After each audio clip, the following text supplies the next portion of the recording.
And very good morning to you. It is 7 a.m. on Tuesday, May 6, 2025. Welcome to ONNJ Mornings. I'm Ken Rosato, taking your calls at 888-658-0234. 888-658-0234. Kind of a funky day. Clouds and patchy fog this morning. Could be a thunderstorm. Then those storms becoming stronger and more widespread with gusty winds later. Highs in the mid to upper 60s. Straight to meteorologist Mike Favetta. A first check or a chook. Maybe we'll do a chook with the Garden State forecast. Mike, I'm fighting the throes of the COVID right now, so forgive my Yeah, it voice. is. It's been rough. I'm telling you, it's like you can't seem to get better, right? Because we're stuck in the grind, Exactly. just go, go, go, and the virus doesn't care. It's going to make Nope. for an interesting day. At least there's a little bit of rain, to kind of gently calm things down. Maybe not so much on the roads. We'll check a check of traffic coming up in just a bit. But as far as the weather this morning, some of those thunderstorms now showing up on radar just offshore. You see those lightning bolts there with a live look of the radar screen. With these light showers coming down, some in northern New Jersey, entering just areas of western Morris County, west of Mount Olive, over toward Blairstown, and even up by western sections of Warren County. A little further south, over toward Toms River and over by Stafford Township, had a good amount of rain last night. Even though the heaviest wet weather was off to our east over Long Island yesterday, the rain will, I think, really start to come down today and give us another bout of heavy wet weather, as is doing right now, right across 195 from Howell back over toward Trenton. Some of these showers working through Jackson right now, headed to the north. And there are those thunderstorms offshore from Atlantic City. Those are working their way north through this morning. So thunderstorms certainly in the forecast today, with temperatures that are warm enough to support that. Of course, there's a lot of instability with temperatures right now holding right around 60 degrees statewide, give or take a few degrees. There's also much more humid air down to our south that will help energize those storms later today, especially with any sun that breaks through the clouds, because visibility right now in that corner of the state is clear, whereas there's fog in the areas you see shaded in red. Zero visibility from Long Branch back over toward the hills in Morristown. No visibility out toward LBI. So that is keeping a lot of that fog hanging low through this morning and might cause some issues on the roads, but it also prevents the worst of the thunderstorms from developing later today, as that tends to stabilize the atmosphere with a little touch of fog. Winds out of the east helping to promote that fog as well. The southeasterly wind today blowing those storms in our direction. And then tomorrow we get more of a southwesterly wind and we'll clear out by the afternoon. Tomorrow looks much better, drier as well. The clouds and radar showing overnight some of the clearing that tried to take place, but in its place, fog is now present, and some of those light showers again moving through just early this morning, making their way from south to north across the state. The futurecast shows those individual little isolated thunderstorms popping up through now and about 10 a.m., especially in the northeastern corner of the state, with again another heavy round headed just off to our east. Throughout this evening, where there's a little bit of sunshine breaking through, maybe getting up to 80 over in Camden, that's the influence of a mid-March sun heating the ground and helping that lifting mechanism for those thunderstorms to form, like over toward Morristown and Sussex. So for this afternoon, could see another round of wet weather into the evening rush. And then, of course, overnight, maybe a few sprinkles as well. Tomorrow morning should clear out nicely, and I think we get a little bit of a dry day, and we get some breaks in the clouds. Temperatures will be in the mid-70s with some sunshine and those winds blowing out of the west, helping to clear out whatever of wet weather we get from today. Throughout Thursday, another potential for some late day storms, but I think Thursday is generally looking good. And then guess what? We're back to the rain by Friday. It's another wet and cool day, as that system that's been giving us this rain each and every day sits on top of us and doesn't move out until later Friday night. So Friday afternoon, look at all the rain that likely comes back in with a final push of thunderstorms. I think we eventually clear out by Saturday. So still a couple more days of wet weather, specifically today. Again, a chance tomorrow and going into Friday, also wet. But the weekend looks really nice. Can't wait to show you that forecast, Ken, because it clears out beautifully just in time for Mother's Day. Can you believe it? Mother's Day Oh, around the corner. yes. Tis the season for mommy's day, and they deserve more than one day. They deserve like 100 days. My mommy's in rehab right now, getting over some stuff. But and it's funny because last year she was too, and she said next year, meaning this year, next year we're going to celebrate double. And she's back in rehab. She's going to be fine. She's going to be fine. 100%. That's the key. She's going to be fine. But it's just, I said, careful when you demand something from the universe, Mom, because look what Yeah. happens. The universe laughs at you. So there we go. All right. So thank you very much. I hope you're feeling better. We couldn't have caught it from each other because we're in different studios in Right? different towns. I don't know. Maybe the virus has a new way of transmitting digitally. Always finds a way. Hey, I wouldn't put it past the COVID, it has a sort of mind of its own. All right, Gerald. Thank you. I've called you Gerald. See what I mean? Mike, that's our executive producer, is Gerald. See, this is the COVID taking over. Let's just record today's show and see what comes out of my mouth, because I think we'll all be surprised. All right, Mike Favetta, thank you very much, sir. It is 7:06, and we do have a lot of traffic to talk about right now. Let's take a look at the Garden State Parkway. Mike was just talking about the fog and the damp roads. Look at that. Now, it's not horrible, but you can see volume and you can see the damp, foggy conditions. And that's only going to get worse from time to time through the day, because we will have spotty thunderstorms. And that's going to be on and off through the day. It's going to get worse later. But just be aware, you could see that morning thunderstorm, and the roadways are already kind of funky. So give yourselves a little extra travel time. Listen to this. We have like 7 accidents or incidents.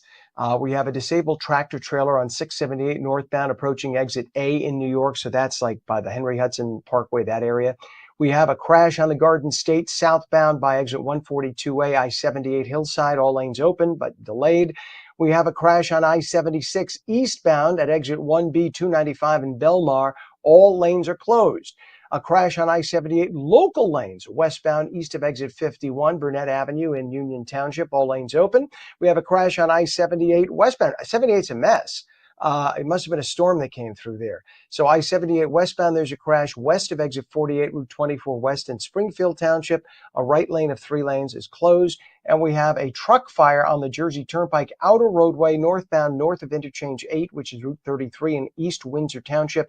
All lanes are open, but things are very slow, as you can imagine, going through that area. Just a mess. Let's take a look at the approach to the GWB right now, if we could. This is the 8095 approach. And you can see, it is moving. That's about a 35-minute travel time. On the left side, lower level, right side, upper level. We also have the ongoing delays at the on I-80 east and westbound, not delays, construction, and everybody's being detoured off. It's going to be about a week and a half before 1 or 2 westbound lanes reopen. Look at that, a wet camera too to boot. And then it'll be about 3 to 4 weeks before we get 1 or 2 eastbound lanes opening. Again, this is I-80 east and west, exit 34, Route 15 in Wharton. 7:08 is our time, and air traffic controllers lost communication with planes for up to 30 seconds as they were flying into and out of Newark Airport last week. That incident has continued, causing major delays at the major travel hub. During the incident, air traffic controllers at Philadelphia's TRACON, which is responsible for guiding flights into and out of Newark, could not see, hear, or talk to pilots. Can you imagine how terrifying? You're a pilot on final approach and you have no communications all of a sudden. What do? Traffic controllers apparently took a leave, about 20% of them, under what's called the Federal Employees Compensation Act. Since the incident, delays and cancellations of flights traveling into and out of Newark Airport have been constant. If you're flying of late, you know that, especially inbound flights have been up to 4-hour delayed in the last few days. Airlines, including United, have had to cancel hundreds of flights, and dozens of others were diverted to other airports. This problem can be traced directly back to the Obama administration, when they refused to hire hundreds of qualified non-minority air traffic controllers to set aside those positions for people of color. Good that they wanted to make positions for people of color. That's an excellent thing.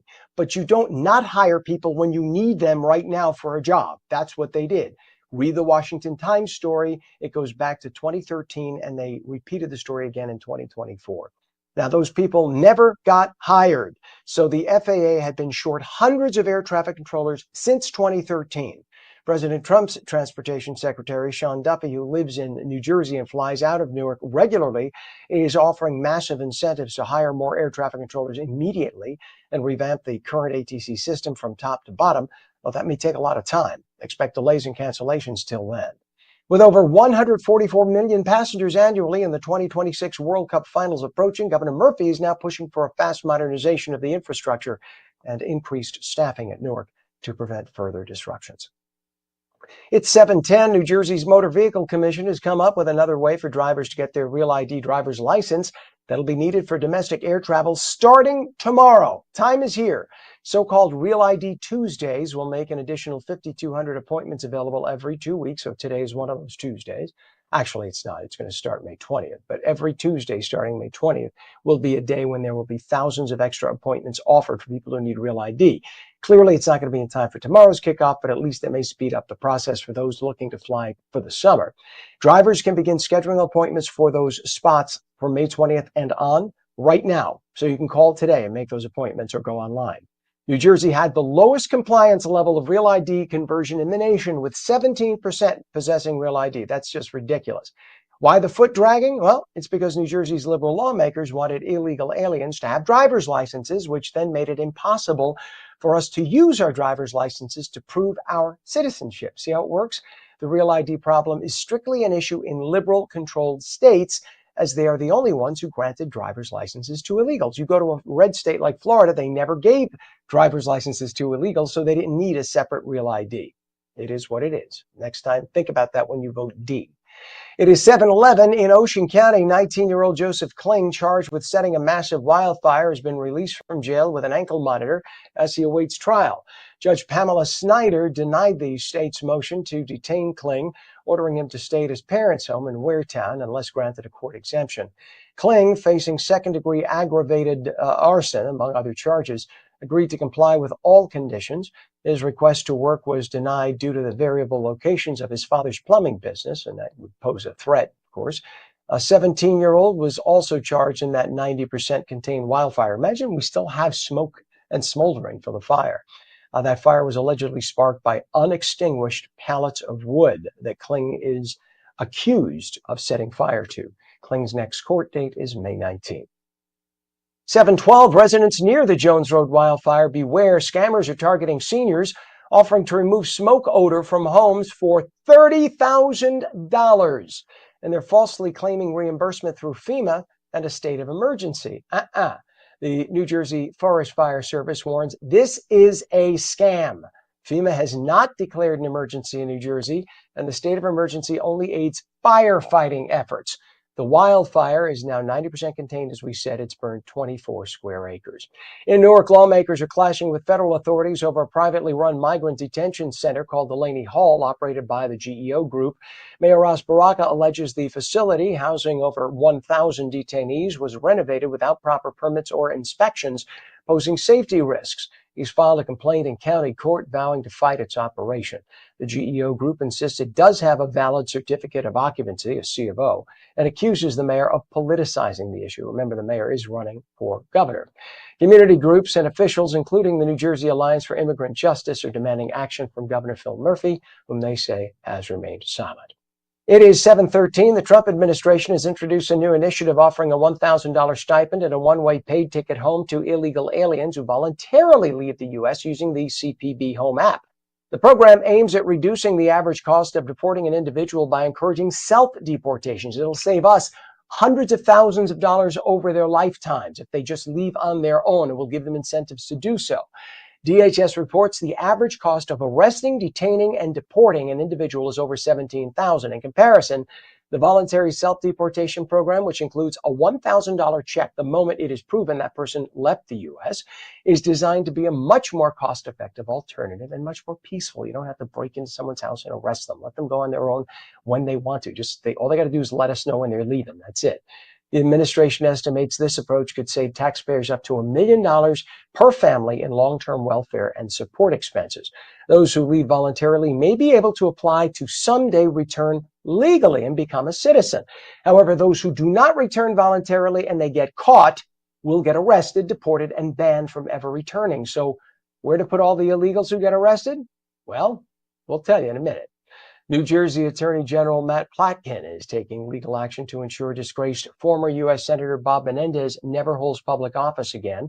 Platkin's office filed a lawsuit in Mercer County Superior Court to confirm Menendez, a convicted Democrat, is permanently barred from seeking or holding any public position. The move follows other convicted politicians like former Patterson Mayor Joey Torres defying similar bans. Blackton says Menendez abused his Senate role for personal gain, and the lawsuit aims to enforce the rule of law, and hold him accountable. And Bristol-Myers Squibb is laying off 516 employees in Lawrence Township over the next 7 months, starting May 9th and continuing through March 2026. That according to a state filing. This follows 290 layoffs announced in February, all affecting the company's 2 office buildings in the township. The global pharmaceutical giant, headquartered in Princeton, says the cuts are part of a $2 billion cost-saving initiative by 2027, driven by organizational and operational changes. Affected employees have been notified, and the company is focused on supporting them through the transition. 7:15, and the countdown to the start of the papal conclave is on. 133 voting-age cardinals, I'm not one of them, will be locked in the Sistine Chapel for the first round of voting to elect the new pope following the death of Pope Francis April 21st. At least 89 of those cardinals must select the same name in order for white smoke to be sent up the chimney. They do that by mixing wet straw with the discarded ballots, indicating the next pope has been chosen. Otherwise, if they just discard the ballots and light them on fire and burn them just by themselves, that causes black smoke to billow up the chimney in an ancient tradition. That means we do not have a pope. Up to 4 votes could be held every day until a new Bishop of Rome is selected, and we will cut live to Vatican video if a new pope is chosen during one of our broadcasts. The cardinals, by the way, will start gathering ballots tomorrow, about 9 a.m. our time. It is 7:16, 59 degrees. When we come back, New Jersey Globe editor David Wildstein will have the latest on New Jersey's political scene with the Inside Edge. Clouds and patchy fog this morning, maybe a thunderstorm, and those storms becoming stronger and more widespread with gusty winds later, highs in the mid to upper 60s. Meteorologist Mike Favetta will return with your full Garden State forecast, and we'll take your calls at 888-658-0234. You're watching On New Jersey Mornings. Don't go away.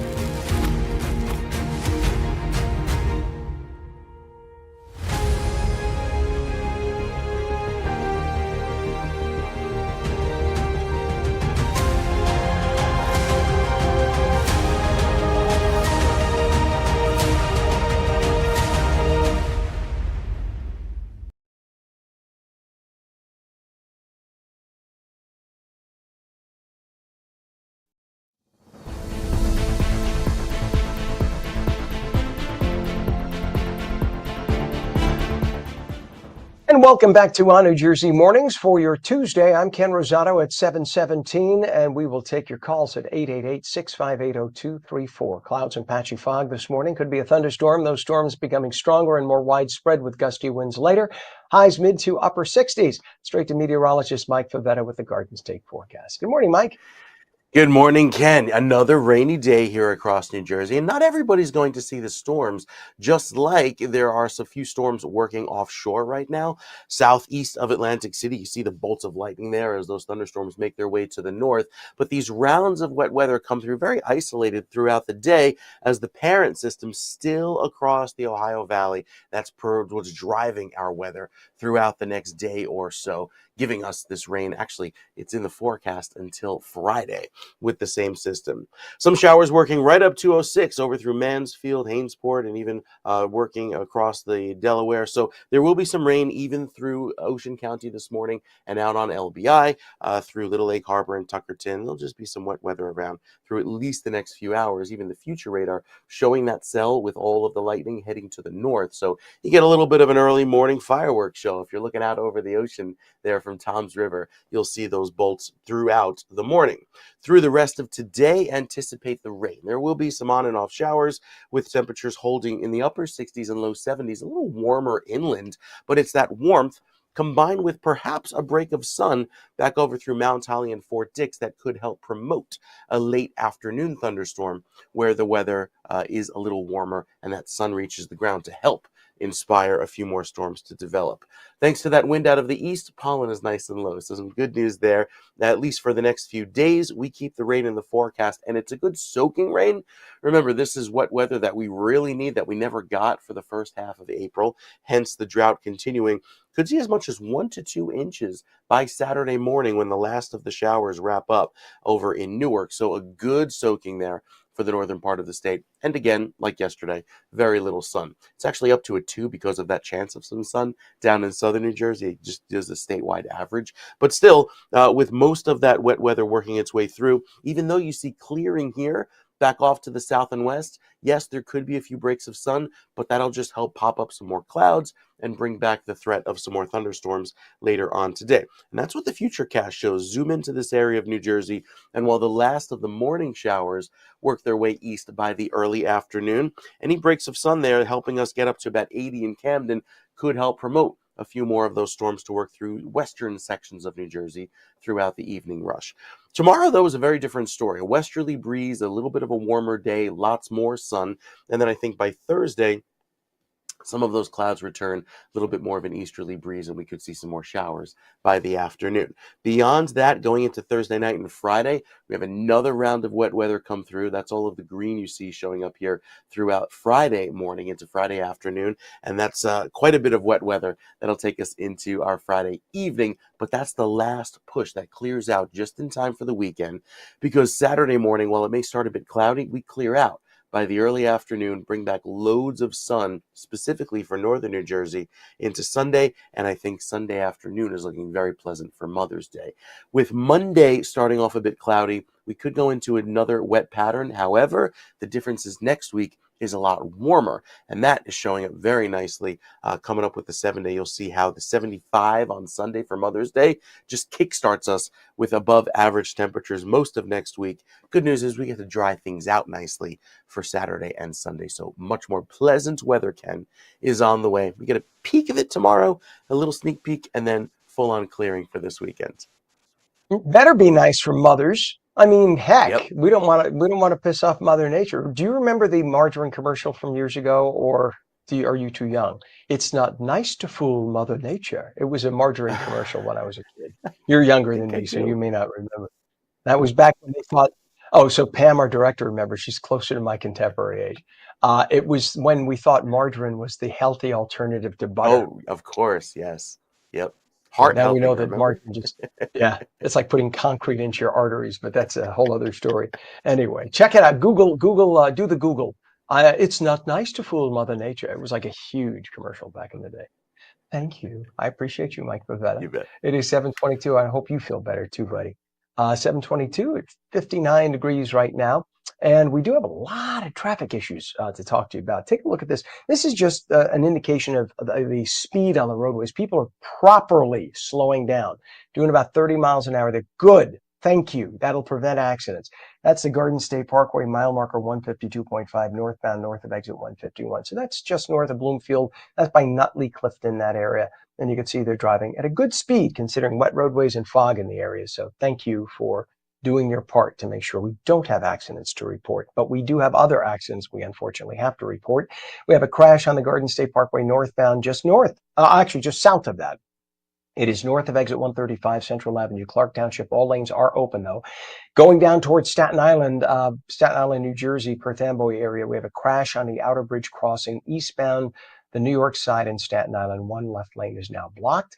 Disabled tractor trailer on 678 northbound approaching exit A in New York with a right lane blocked right now. And the Garden State Parkway has a crash southbound at exit 142A, which is I-78 in Hillside Township, with all lanes open right now. Another crash on 78 local lanes westbound east of exit 51 Burnett Avenue in Union. All lanes are open. And a crash on I-78. Boy, 78 is a mess. I-78 westbound just west of exit 48, which is Route 24 west in Springfield Township. A right lane of the 3 lanes is closed. Truck fire, New Jersey Turnpike Outer Roadway northbound, north of Interchange 8, Route 33 East Windsor Township, with all lanes blocked. We have delays on Route 3 eastbound from Riverside Avenue to east of Route 17 in Rutherford right now. That's just volume, but it's about a 2 to 3 mile stretch of just bumper to bumper traffic. And let's take a look if we could at the 80-95 approach right now, upper and lower roadways. The GWB approach, left side is the lower, right side is the upper. So it's still moving, actually, about 5 miles an hour. That'll give you about a 35-minute cross time into Manhattan. We have about a 25-minute cross time through the Lincoln Tunnel at this hour and about a 20-minute cross time through the Holland Tunnel. And finally, let's take a look at the east and westbound ongoing road repair. It's the sinkhole repair, I-80, exit 34, Route 15 in Wharton. And you can see our wet cameras, everybody being detoured. Well, when the camera wants to work, it's because it's wet. They're being detoured off on Route 15. And here's another shot. This is the I-80 median Valley. And that says people are being detoured off. But you can see this is an ongoing mess. It'll last another week or so westbound and 2 to 3 weeks eastbound. 7:25. It is now time for politics from Trenton. Explained like no one else can do it. Here's New Jersey Globe editor David Wildstein with the edge. Good morning, everybody. It is Tuesday, May 1st. Welcome to the Inside Edge. Kevin O'Toole has an excellent column up on the New Jersey Globe this morning about senators who hear footsteps of an assembly member who wants to move down the hall. But not every member of the lower house follows the same path. Some of them wind up in the most unexpected of places. So this story is about the last time a former New Jersey assemblyman sought the presidency. And if I had to bet, it would be that you've never heard of William Wadsworth Evans Jr. I guess the story starts with Evans Sr. In Paterson around 1918 when he was elected to the state assembly. He became the speaker in 1923, and Evans Sr. left the legislature in 24 when Passaic County Republicans passed him over for a Senate seat. His son, Bill Evans Jr., was a Marine veteran in World War II, appointed to the Wyckoff Township Committee in the late 50s, became mayor, and in 1959 elected to the state assembly. Bill Evans Jr. was a rising star in Bergen County politics. And in 1961, back when Bergen had just one Senate seat, Walter Jones was giving up his seat to run for governor. Evans wanted to go to the Senate, but Bergen County Republicans went with Pierce Deemer. He was a five-term assemblyman from Bergenfield who had been the minority leader.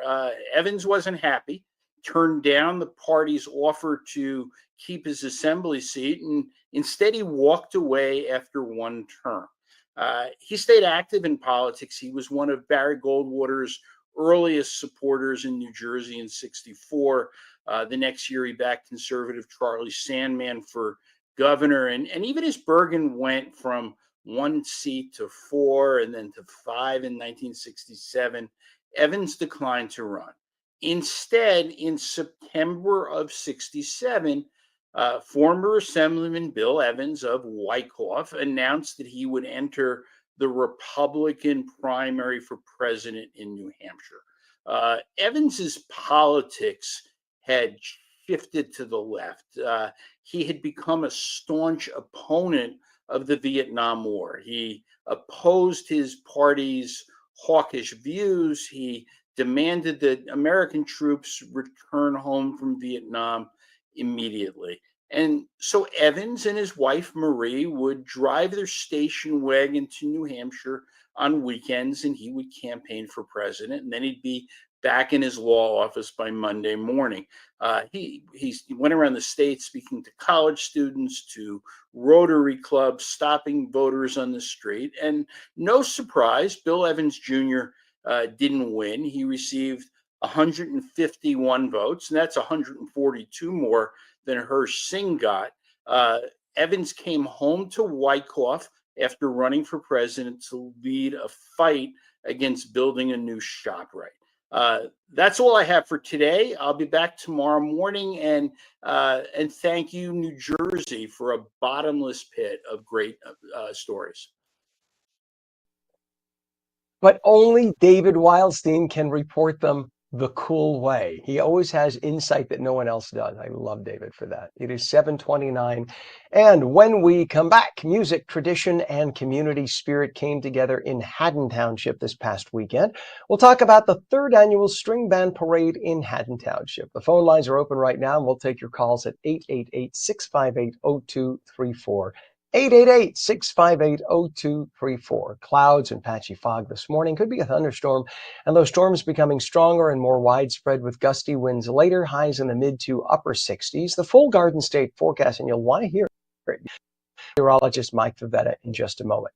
You're watching On New Jersey Mornings, seen daily at ONNJ.com, Roku, Fire TV News on Samsung TV Plus, Apple TV, YouTube, Facebook, and X. Now stream live on Rumble and Twitch at twitch.tv/OnNewJersey. We'll be right back.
Good morning, a sticky 60 degrees at 7:31, Tuesday, May 6th, 2025. I'm Ken Rosato. Welcome back to On New Jersey Mornings. Clouds and patchy fog this morning. Could be a thunderstorm too, and those storms becoming stronger and more widespread with gusty winds later, highs mid to upper 60s. Meteorologist Mike Favetta with a detailed Garden State forecast. And people should dress accordingly and prepare, right, Mike? And it's also going to feel a little bit milder. Yesterday, even though it was raining most of the day, it didn't have that chilly feel. There was actually some extra warmth to the air. That again will occur today, even be quite warm in sections of southwestern New Jersey where the sun may break through the clouds this afternoon, only helping to promote more thunderstorms just in time for the evening commute. So it is a wet day again today with drier weather forecast for tomorrow. Good news there. The thing for Friday is that we're back to the rain on the way for Friday, and then the sunshine returns on Sunday. So a bit of a drier pattern setting up once we get to the weekend. However, it might take some time. Live radar right now at 7:32 showing most of the thunderstorms just offshore with some of those cells there showing the live lightning, and even into central New Jersey, most of these showers working their way northward over Newark, Jersey City, and Hackensack over the next few hours. So there will be some continued wet weather while the visibility is low. We're down to a mile visibility in Morristown and Newark, 0 visibility right now in Long Branch. So anywhere you see that shade of red, the forecast has a quarter-mile visibility. However, some clearing occurring a little bit further to our west where the wind off of the ocean isn't much of an influence, and that will help keep the ground a little bit warmer and also bring back the threat of some storms later today. That's why you see it's much cooler at the coast today with that wind out of the east, but add about 10 or 12 degrees toward places to the west like Millville, Medford, Glassboro, Camden. With the break of sun, that'll help bring back the threat of a thunderstorm later today. Rainfall so far, a third of an inch, but we are well on our way to getting much more than that, especially with these thunderstorms working their way through. Last few hours showing the heaviest of the storms just offshore, but we'll have a few more develop. And even though you see this clear sky working in over Delaware and Maryland in our direction, there's enough instability to form some more storms throughout the rest of the morning. So we're not out of the woods just yet. In fact, our rain chances quite high going into this afternoon, but a little bit lower into tomorrow and Thursday. Bump it back up to 50%. I think we'll see some rain on Friday, and then much lower into the weekend and Monday, as Sunday looks to be the best day, or the better day, this weekend.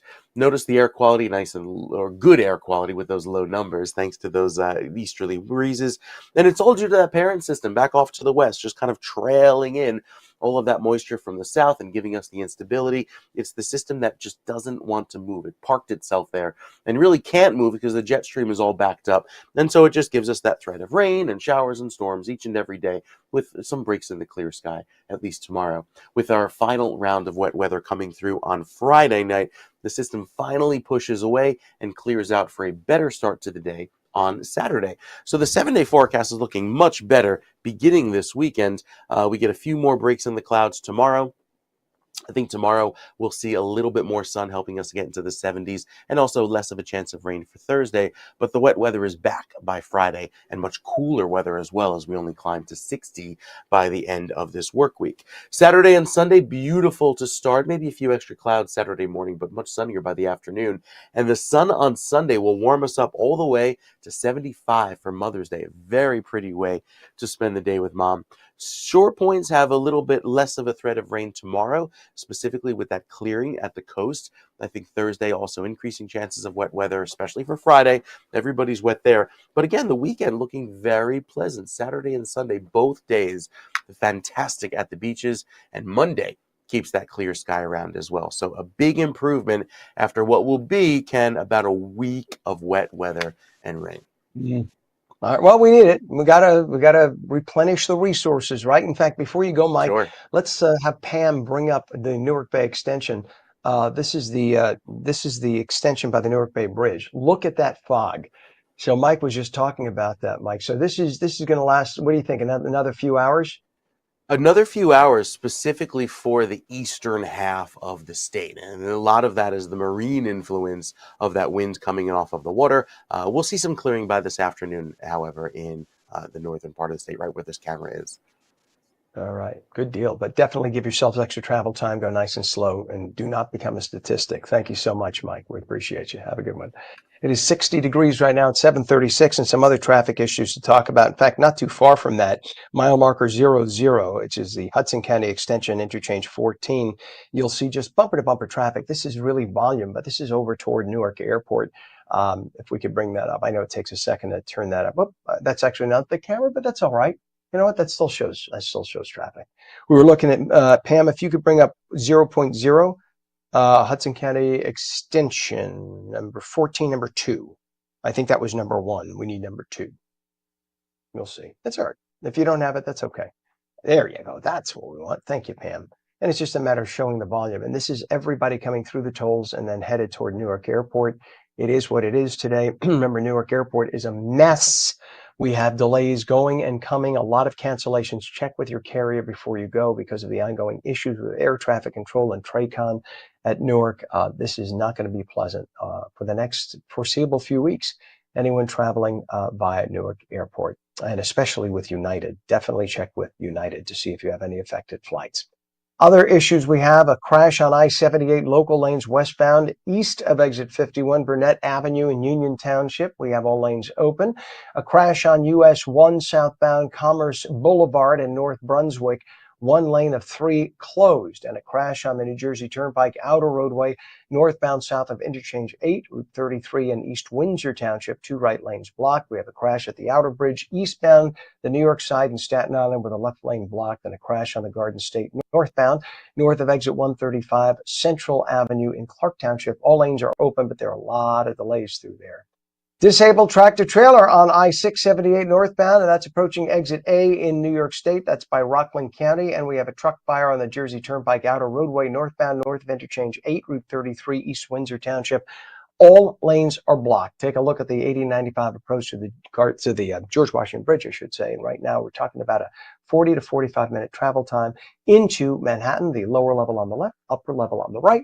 Ongoing roadwork construction, I-80 east and west, exit 34, Route 15 in Wharton for another 1 to 3 weeks, depending on if we're talking westbound or eastbound. 7:39, and this past weekend, music, tradition, and community spirit came together in Haddon Township for the 3rd annual String Band Parade. The event featuring the incredible sounds of the Philadelphia Mummers. I've seen the Mummers Spring Band Association. They drew families and parade goers from across Camden County for an afternoon filled with music, food, and festivities along Haddon Avenue. Mayor Randall Teague joins us now to reflect on this beloved local tradition and what it means for the town and its growing community. Mayor Teague, thanks for being with us this morning. Well, thanks for having me, Ken. And it's just nice to see, I mean, the difference between certainly downstate New York and upstate New Jersey is when you get out of the big urban center, New Jersey is really just Americana. It's a beautiful state, smaller towns, farms. People, I think, in the Bronx think New Jersey is chemical factories, and they just don't get how Yeah. beautiful our state is. It is called the Garden State for a reason, right? Yeah, absolutely. Absolutely. You get down towards South Jersey, you have lots of farmland. You have the beaches are beautiful south to North Jersey. And people don't believe it that come from other states. They, like you said, they think of chemical factories. They don't know we have beautiful farms and beautiful beaches and beautiful smaller communities and larger communities that have a lot of community support and community engagement. Yeah, and I mean, literally, you have everything you need here. The big cities provide you with everything you need, and you're close enough to Philadelphia and New York if you need stuff. But I mean, that's the benefit of it. You have the best of both worlds in New Jersey, which is Yeah. that's what I think makes our state so special. Yeah, absolutely. And we're right along the Patco high speed line. That there's a stop for Westmont, which is part of Haddon Township. There's a stop for Haddonfield, which is next to us, a stop for Collingswood, and that gets you into Center City, Philadelphia in about 20 minutes. Well, congratulations, by the way, on this year's String Band Parade. How did this year's parade compare to the other two? Well, it was a little lighter in attendance, unfortunately, and that was due to the weather. You know, the weather forecast was a horrible day, hail, thunderstorms, rain, and we really didn't see any of that. So it ended up being a nice day. We had a little bit of sprinkles early, but for the most part, it was dry, a little overcast, but it was a great day. And we did have a number of people out to see the Mummers, the string bands of the Mummers. And it really is a good time for families, for seniors, for kids. They're very engaging, as you can see on the video that you have. They bring the audience, the people out who are there, and engage them, and it's a lot of fun. Indeed, and very, as I mentioned, excuse my, I'm getting over the COVID, but excuse the sound there. But it's very much Americana, and I love that about your town. And the energy there on Haddon Avenue was incredible. What kind of feedback did you get from the residents and visitors who came since Sunday? Oh, they had a great time. Everybody that was there had a great time. After they marched down Haddon Avenue, they peel off and they play at different businesses and some of the bars and restaurants, so you can go and see them again at one of the establishments that's hosting them, and that's a lot of fun. And those venues were pretty crowded because a lot of the people were inside in fear of this weather forecast that never came to be.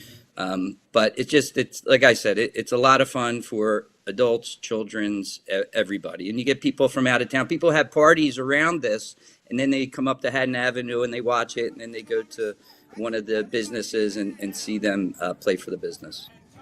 Yeah, you know, when I used to work at Channel 7 for years, and one of our meteorologists used to say, as a meteorologist, you're damned if you do and damned if you don't. If you don't forecast bad weather, and right, then it happens. Yeah. Everyone's like, well, why didn't you say anything? It's always they. Right. They never said anything about bad weather. And then if you do get the bad weather, you know, it's like, oh, look at this bad weather. Or if they forecast the bad weather and it doesn't come, then everybody stays home. You can't win for trying. Well, we've been doing. Go ahead.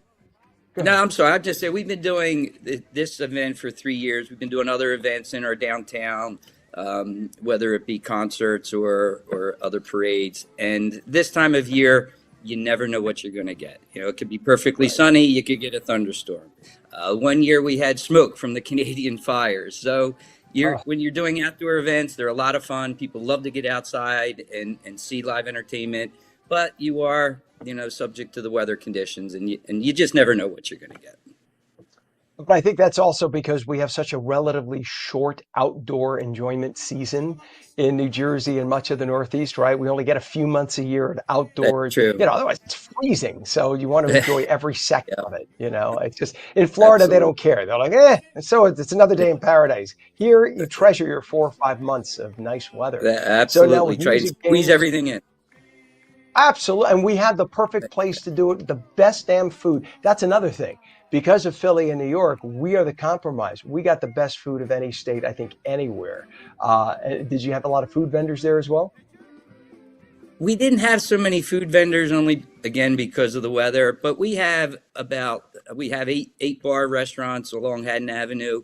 We also have other food restaurants as well. So we had plenty of food available for anybody that was there. Typically, we will have more food vendors, but because of the weather, we weren't able to. But our next event, summer solstice, and the Pride Parade, will have plenty of vendors there. So everybody's welcome to those two events as well. Nice. When are those events being held? The Pride Parade is June 5th, and that's a Mhm. Thursday. And the summer solstice is June I was going to 21st. say it's right, the summer solstice. Yeah. Well, we That's try a to do good it around time the to have weekend. it. So we fudge it a little There you bit. go, approximately around the summer solstice. And for the Now summer this solstice, we have a parade, band right on Haddon Avenue, and we have plenty of we have a stage and a lot of live entertainment, and we do have a lot of vendors and so forth. Pride Parade is just a parade that comes down Haddon Avenue where we've been getting thousands and thousands of people to that as well, and it's great for our town because you get to see what we have to offer as a downtown, and and a lot of these people come back and they see some of our restaurants, our shops, our businesses, and they come back not knowing what all we had to offer in Haddon Township. yeah, and maybe when they're looking to buy a house, they'll come into Haddon Township instead of staying in, just a few communities outside of Philly or New York. That'd be a nice thing. Now Absolutely. your And they're all parade, welcome. right? That's It right. featured several performance zones. So were there specific standout moments or surprises this year to share? Not so much surprises. It was a good time as always. They do a great show. The string bands, they march, they play, they stop, they do a performance, then they move on, and it's a lot of fun, and it's something a little bit different that you don't see in many of the communities around here, and that's why we love to do it. Good. Mayor, how do you see this parade evolving? Because you don't hear another town in the area having a string band parade. I mean, that's the beauty of it. It's unique. So how do you see this evolving in future years? I do think it's going to continue to grow. I think it's unique for our area, as you said. It's a different type of an entertainment. And they like coming to our town because we have about a mile and a half stretch of Haddon Avenue, which is our downtown, and there's plenty of businesses and bars and restaurants that participate in this event, and I think they like it. It's a shorter. It's about a mile and a half. That's about what they like to walk for these shorter parades that they do. And our downtown has a lot to offer and offer for them because they get to go back and play at the different bars. The bars sponsor them, so it's a great fundraising opportunity for the string bands, and it's just great entertainment for Haddon Township. And we do partner Awesome. with Camden County. They play a big part in this. I haven't mentioned Camden County here, but they're a big part of this event. They're part bringing this to Haddon Township, and they also advertise and showcase it as well. Good deal. Haddon Township Mayor Randall Teague, thank you for joining us this morning. We look forward to the two events this summer and then next year's string parade too. Absolutely. Thank you for having me. You bet. Anytime, sir. Have a good day. You It too. is 61. Thank you. 61 degrees now, 7:48. Clouds, patchy fog this morning. Could be a thunderstorm. The storm's becoming stronger and more widespread with gusty winds later. Could be highs in the mid to upper 60s. Meteorologist Mike Favetta comes back with a full Garden State forecast, and we'll take calls at 888-658-0234. You're watching On New Jersey Mornings. Don't go away.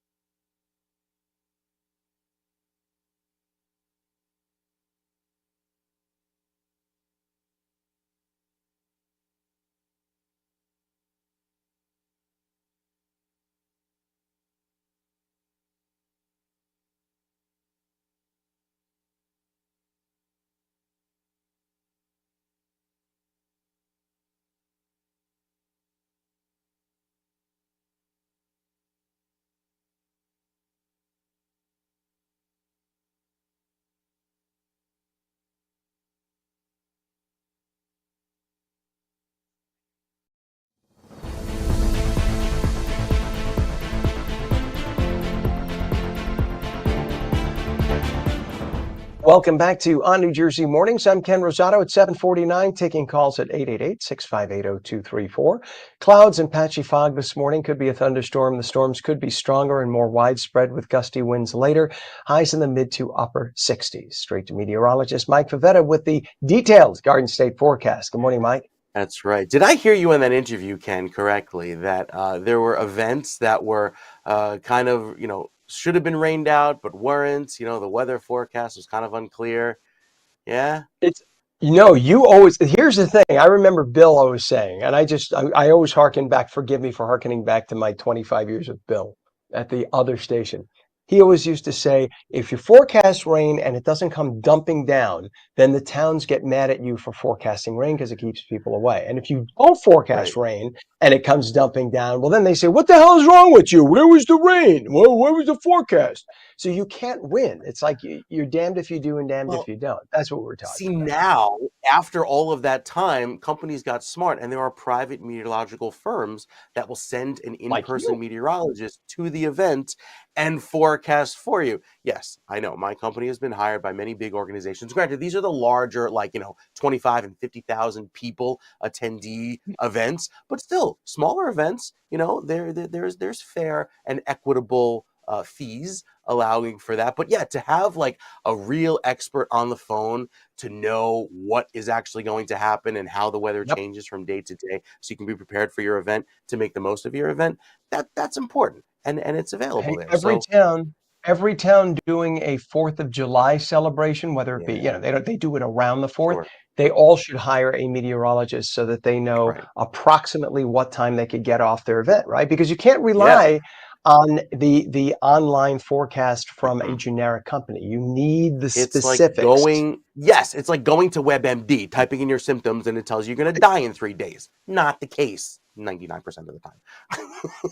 Right. No, Right? I'm with you. So, You don't have to convince me. And we yes, just lost your right. map. No, it's coming Your back. map It said, hey, what's going fell on asleep. over here? All right. It agrees with me. Anyway, It's meteorologist a Mike sign from the Favetta with a universe. It agrees rainy. with me. Yeah. Little bit of rain. Yes, a little bit of rain coming in today. And this is the type of forecast, especially for today, that's very variable from town to town. You look at your phone, it might say thunderstorms, but you may actually see some sunshine in sections of southern New Jersey by the end of the day. As far as Jersey City and Hackensack, the storms will continue through this morning with some showers and downpours, and even back over towards sections of western Morris County and Warren County, seeing some of that light rain throughout the end of the day. With a little bit of clearing later on, we'll see another round of wet weather before the sun sets this evening. As far as the drought is concerned, it stays severe in northern and southern sections of the state, as we've seen a little bit more wet weather work its way through there in that shade of green, but for the last month, still running below average. Again, this is going to change as this map updates every day with the additional rainfall that comes in. Yesterday, we saw some blotchy areas of red here, showing the rainfall deficit greater than 1 inch. That has now come down since all of the rain from yesterday, now helping things to turn a little bit wetter. The rainfall outlook over the next 2 weeks. So first I want to talk about the temperature. The temperature outlook over the next 2 weeks shows a warmer than average trend, specifically for most of the eastern half of the U.S. So this is taking us into the mid-end of May through May 20th, and it's also forecast to be a little bit drier during that time period, specifically the second week of May. So there will be some milder weather coming up, as well as better chances of drier weather. Not today, though. It stays wet. Tomorrow, have a few breaks in the clouds, maybe see some sunshine, getting us up to 73 as well for Thursday, with another pretty decent day. Friday, we're back to the wet weather and cooler conditions, 60 only. So that'll be a cool and damp day. But the weekend looks beautiful. Lots of sunshine returning, especially for Mother's Day on Sunday, 75 and clear. Then we head to the shore, where you'll see some rain today, but better chances of sunshine tomorrow as well as Thursday.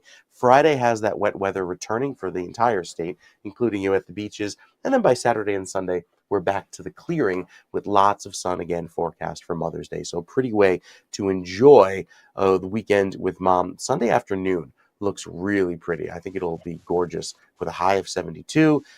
People can put their plants in the ground finally. We are done with the threat of frost, and we've got some warm weather ahead, some great gardening weather ahead for the Garden State. Jack Frost is on the phone for you. He's very upset, by the way, just to let you know. I think you might want to have a word You with can him. take a hike. I'm with you. All right. Thank you very much, Mike. It's 7:54 and it is 61 degrees. Take a look at this camera shot that we have. This is mile marker 67.7 north of interchange 8 on the New Jersey Turnpike. If you look up through the raindrops toward the top, not the trucks moving left to right, it's those vehicles moving right to left, closer to the top, middle top of the screen. That is bumper to bumper because we happen to have an accident on the Jersey Turnpike outer roadway northbound south of interchange 8 Route 33 in East Windsor Township with 2 right lanes blocked. We also have a crash on the outer bridge crossing eastbound New York side in Staten Island with a left lane blocked. And we have a truck fire on the Turnpike outer roadway. Oh, okay. So this is connected to that. So at first we thought it was a crash. Now they're saying it was a truck fire. That's what's causing that delay you just saw on the screen a moment ago. And that is blocking all lanes. So vehicles, as they get past that scene right there, thank you, Pam, as they get past that point, they're going to be detoured off. The only vehicles getting by, because all the main lanes are blocked, the only vehicles getting by are going to get by on the left shoulder. So that is going to be a mess. Again, that is a crash on the New Jersey Turnpike outer roadway northbound south of interchange 8, Route 33 East Windsor Township with 2 right lanes blocked. We have a disabled tractor trailer, 678 northbound, approaching exit A in New York. Right lane is blocked. And on 78, we have a crash westbound, west of exit 48, Route 24 west in Springfield Township. 1 right lane of the 3 lanes blocked. We have some delays going into the GWB right now, upper and lower roadways on the 80-95 approach. We got about a 35 to 40 minute crossover time into Manhattan. And the ongoing road work repair for the sinkholes on exit 34, Route 15, which is in Wharton on I-80. That's going to be going on for another week to week and a half before you have a westbound lane. Thank you. A little rainy camera there. That's Route 15 on the right. It's going to be a week to a week and a half before you have a westbound lane opened, and then about 3 weeks before you have an eastbound lane open. It is 7:56. President Trump announced the 2027 NFL Draft will be held on the National Mall in Washington, D.C. Joined by Mayor Muriel Bowser of Washington, NFL Commissioner Roger Goodell, and Commanders owner Josh Harris, Trump called the draft a celebration of a cherished American institution. Bowser highlighted its economic boost, expecting packed hotels and restaurants as fans from all 50 states visit. I'm pleased to reveal that the 2027 NFL Draft, that's a big thing, will be held right here in our nation's capital, Washington, D.C., on the National Mall, and you get a little glimpse of it.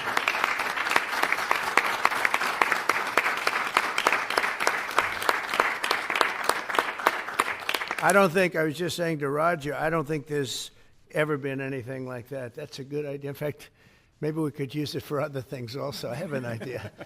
We're gonna do the event previously held in Green Bay with over 600,000 attendees marks an historic return to the nation's capital. 7:58. Now a look at all the highlights from recent Kean University games. Here's ONNJ Sports Mike Black. CJ Tomalavage got Kean baseball on the board against Rutgers Camden in the second inning of the NJAC Championship, tying the game with a solo home run, his 12th on the year. Kean would then take the lead behind an RBI single from Justin Teixeira, his 26th RBI on the year. In the bottom of the 8th, the Cougars added what seemed to be insurance runs after sophomore Dan Riceley doubled home 2 to make it 4-1. Riceley now has 7 multi-RBI games this season. But in the top of the 9th, Rutgers put together a rally for the ages, scoring 6 runs, with 3 of them coming from a bases-clearing double. They would go on to win this game and the NJAC Championship 7-4. Softball fell behind in the 3rd inning of their elimination bracket game against TCNJ 2-0 after surrendering an RBI double that scored 2. The score would remain that way until the 5th inning thanks to a solid outing by Kean starter Samantha Raymond and a good performance from her defense. In the bottom of the 5th, after scoring their first run on a pass ball, Gina Malik had the big blow of the inning with an RBI single that scored 2 runs, giving Kean a 3-2 lead. After a double steal to get their 4th run on the board, Kylie Petak punched a liner into the gap to score 2 more, and the Cougars would eventually go up 7-2. An error would give Kean their 8th run of the game, before leadoff hitter Brianna Shuley delivered an RBI single that scored 2, clinching the game for the Cougars with a mercy rule. And that was on New Jersey's Mike Black, the best darn voice in the business. I love that man's voice. It is 7:59. We have 61 degrees now, and when we come back, we'll take your calls at 888-658-0234. Clouds and patchy fog this morning. Could be a thunderstorm. Those storms becoming stronger and more widespread with gusty winds later. Highs in the mid to upper 60s. The full Garden State forecast in just a moment. You're watching On New Jersey Mornings, seen daily at ONNJ.com, Roku, Fire TV, News On, Samsung TV Plus, Apple TV, YouTube, Facebook, and X, and now streamed live on Rumble and Twitch at twitch.tv/OnNewJersey. It is 8 o'clock, and we're coming right back.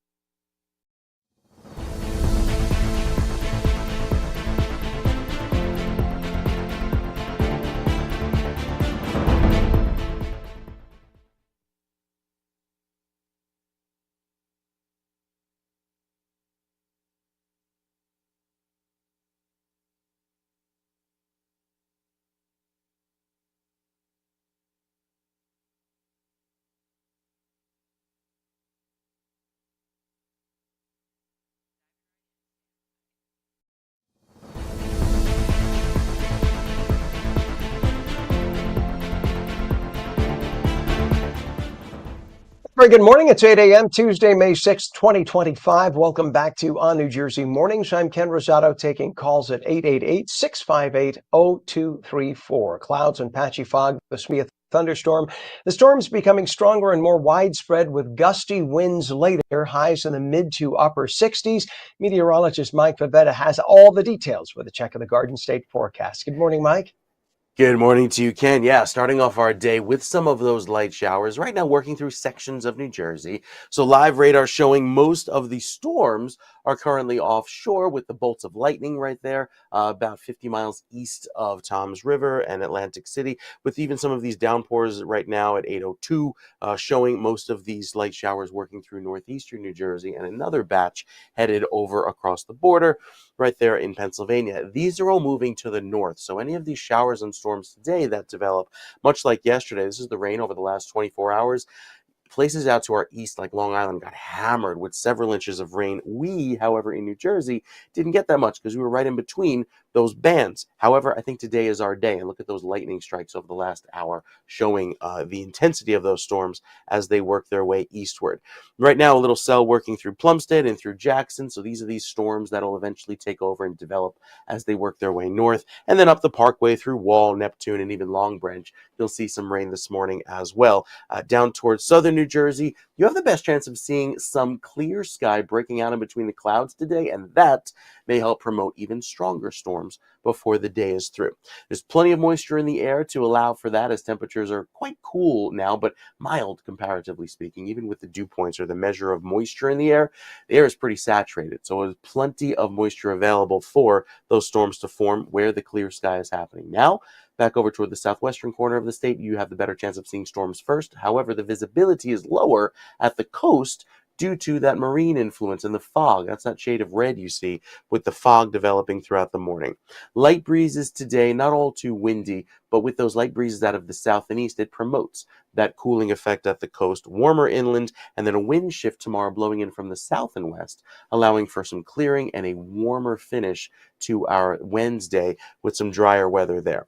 The last 12 hours showing the clouds and showers move their way northward with some clearing at times. It just brings in the threat of another shower today. So even though we'll try and break out into some clear sky, that just helps promote another passing shower or storm, as will be the case through about 10, 11 o'clock this morning, with those showers entering the eastern and northeastern part of the state. Notice by 1 o'clock, with the clear sky breaking out there in Medford, 81 in Camden, that's a warm day. That will allow for some storms to form. You can see one cell popping up there and working its way northward up through Morristown and Sussex by the end of the day. So the direction of these storms is quite unusual, since we typically have our storms come from the west and northwest. It's all about that wind direction and the big jet stream pattern providing the difference in wind direction and giving us these storms that come in from the south and move to the north today. Another round of wet weather comes in overnight, but tomorrow should clear out nicely with a mix of clouds and sun and temperatures in the low and mid 70s. It'll actually feel quite nice. We dry out again for tomorrow night, and Thursday could see some early morning clear sky with some late afternoon showers by the end of the day. Now, I think Friday is a pretty wet day. You'll see the clouds return as the system finally pulls away. This is the same system that's been sitting on top of us for a week. It'll move out, but with it on Friday afternoon, give us another round of steady rain and could total maybe 1 to 2 inches by the time the week is through, and that clears out by Saturday morning. So Saturday looks to start a little cloudy, but it improves greatly by the end of the weekend. There is our better increasing chance of sunshine tomorrow, still a storm threat for Thursday, and then Friday, back to the wet weather with temperatures in the 60s. You're right, Ken, with the cold, it's like hard to enunciate. You know, you can't even hear yourself. I've got bubbles in my ears, and we'll get through it. Strictly forbidden. I just want you to know that. Mike, here, I'll put a smile on your face. Okay, why don't we have Pam bring this up for us? This is what it looks like down in the southern part of the Garden State Parkway. Look, and sunshine. There it is. That's There it. it And is. that's the self-destruct sunshine that will heat up the ground, cause convection, and make those thunderstorms a little stronger later on this afternoon. So if you see the sun now, you're probably going to get a thunderstorm later today. See, I actually pay attention to you when you do your forecast. So we've been literally hearing what you're saying and tracking cameras to go ahead with and coincide with what you're talking about. So it's I love doing that in real time, having that access to the network of cameras. So really cool stuff. All right, Mike, thank you very much, sir. And we do have some other traffic issues right now. That wasn't a traffic issue. We just wanted to show you that sunshine and how it'll affect the weather later. But we have a crash on Route 17 southbound north of Route 3 in Rutherford. The left lane of the 3 lanes closed, and that will cause a massive ripple effect as that's normally full of traffic at this hour. We have a truck fire on the Turnpike Outer Roadway northbound north of Interchange 8, Route 33, East Windsor Township. All lanes blocked. Vehicles trying to squeeze by on the left shoulder only, so that's causing miles of delays right now. We have a crash on the New Jersey Turnpike Outer Roadway, also south of 8, just beyond that point. 2 right lanes blocked by exit 33, or by Route 33, excuse me. Crash on 78. Westbound west of exit 48, Route 24 west in Springfield Township, a right lane of the 3 lanes blocked. We have about a 35-minute to 40-minute crossing time, 8095 approach to the GWB, upper and lower level, both about the same as you can see there. Maybe a hair faster on the lower level, which is the left approach, versus the upper level. But again, it's about a 10-mile-an-hour crossing, 5 to 10-mile-an-hour crossing time. That'll take you about 35 to 40 minutes. That's not horrible when it comes to the day-to-day commute for people who normally do it. At least it's moving. We have about a 25 to 30-minute crossing time at the Lincoln Tunnel, about a 20 to 25-minute at the Holland. And we have that ongoing sinkhole repair, I-80 east and west at Route 34, or I should say exit 34, Route 15 in Wharton. You can see the construction vehicles lined up there. Route 15 on the right side of your screen. 807, New Jersey's Motor Vehicle Commission has come up with another way for drivers to get their real driver's license, the Real ID driver's license that'll be needed for domestic air travel starting tomorrow. So-called Real ID Tuesdays will make an additional 5,200 appointments available every 2 weeks. That begins on May 20th. Clearly not in time for tomorrow's kickoff, but at least it may speed up the process for those looking to fly this summer. Hopefully we can get in and out of Newark. Drivers can begin scheduling appointments for those spots right now. So make your calls as of 9 a.m. today for those Tuesday appointments, every other Tuesday. In Trenton, I know the field office, the regional office has appointments. That'll free up a lot of time for people to go and get their real ID. Make sure it says real ID. You got to bring with you your birth certificate, social security card, and multiple utility bills with your address on them. That's important when you go, or your passport to get your real ID.